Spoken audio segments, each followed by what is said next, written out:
On July 30, 2025, the Pacific trembled.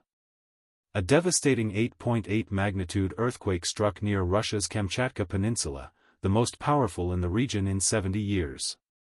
The quake triggered massive tsunami waves, crashing toward Russia, Japan, Hawaii, and America's western shores, sparking emergency evacuations across the Pacific Rim.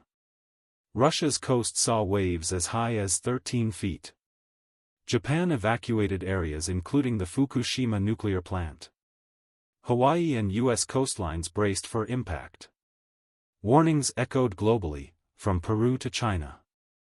Waves up to 1 meter threatened coastal communities, reminding the world how far one quake can reach. Though not as deadly as past disasters, the 2025 quake rivaled the might of Chile and Ecuador's worst. Nature's warning was clear: prepare, or pay the price.